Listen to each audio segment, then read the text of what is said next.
Le dragon rigolo. Il était une fois, dans un petit village niché au cœur d'une forêt enchantée, une marionnette en forme de dragon appelée le dragon rigolo. Créée par un marionnettiste talentueux nommé Gaston, cette marionnette avait pour mission de faire rire les enfants. Un jour, une étoile filante traversa le ciel et sa magie transforma le dragon rigolo en un véritable dragon vivant.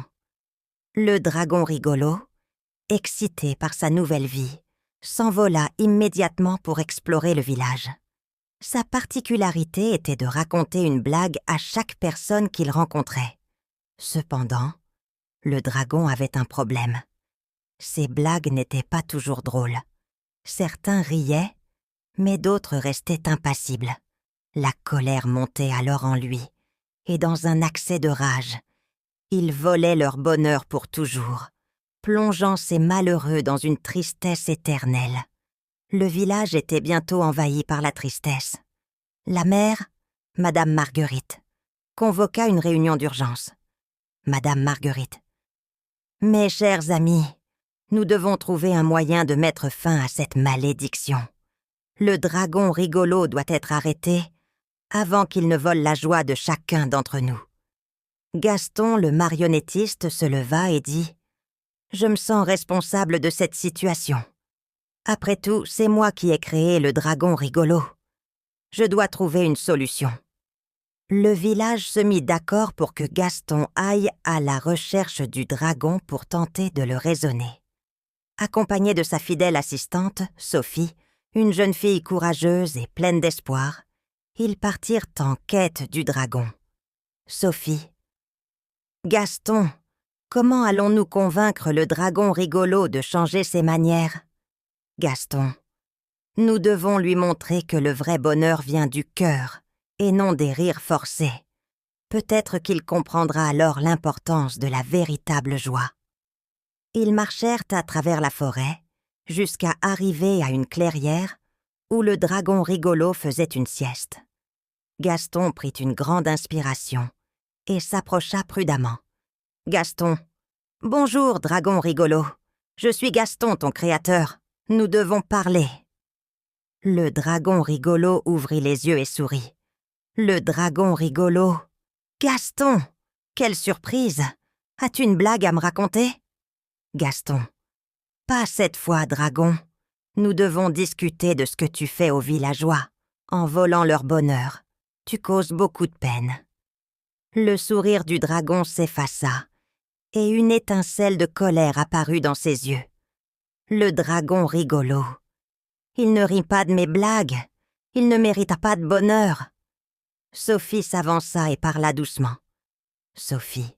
« Dragon, le bonheur ne dépend pas seulement des rires. Parfois, les gens peuvent être heureux même sans rire.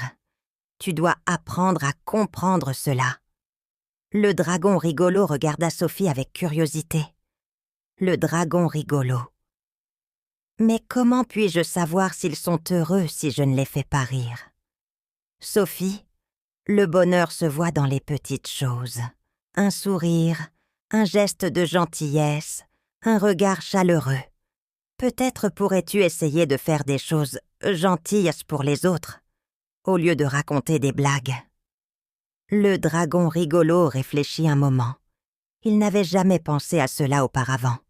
Le dragon rigolo. « Je veux essayer, mais je ne sais pas par où commencer. » Gaston sourit.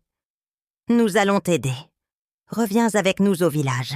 Montre-leur ta gentillesse et tu verras que le bonheur peut être partagé de bien des façons. » Le dragon rigolo suivit Gaston et Sophie jusqu'au village. Les habitants étaient méfiants au début, mais Gaston leur expliqua le plan. Le dragon commença par de petits gestes. Aider à porter des sacs, ramasser des fleurs pour les offrir, raconter des histoires. Sans blague cette fois. Petit à petit, les villageois commencèrent à voir le dragon rigolo sous un autre jour. Ils réalisèrent qu'il pouvait apporter du bonheur, d'une manière différente. Un jour, une petite fille du village, Marie, s'approcha du dragon avec un sourire. Marie. Dragon, merci d'avoir aidé ma grand-mère hier. Elle était très heureuse. Le dragon rigolo sentit une chaleur agréable remplir son cœur. Il sourit et répondit doucement. Le dragon rigolo. Je suis heureux de l'entendre, Marie. La nouvelle de la transformation du dragon se répandit rapidement. Les villageois commencèrent à retrouver leur bonheur. Et le dragon rigolo devint un membre aimé et respecté de la communauté. Madame Marguerite. Merci, Gaston et Sophie, d'avoir sauvé notre village. Et merci, Dragon rigolo, d'avoir appris à partager le bonheur. Le dragon rigolo répondit avec une modestie nouvelle. Merci à vous tous de m'avoir donné une seconde chance. Je promets de continuer à apporter de la joie de toutes les manières possibles. Ainsi le village retrouva son éclat et sa gaieté, et le dragon rigolo apprit que le véritable bonheur ne se mesure pas en éclats de rire, mais en moments de gentillesse et de générosité. Nous voilà arrivés qu'à la fin de cette aventure magique sur Raconte-moi une histoire. Nous espérons que vous avez apprécié cette histoire autant que nous avons aimé vous la raconter.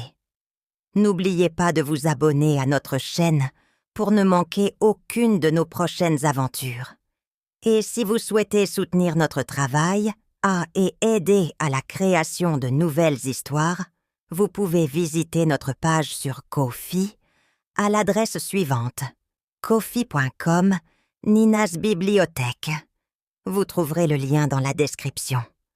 Merci pour votre soutien et à bientôt pour de nouvelles découvertes.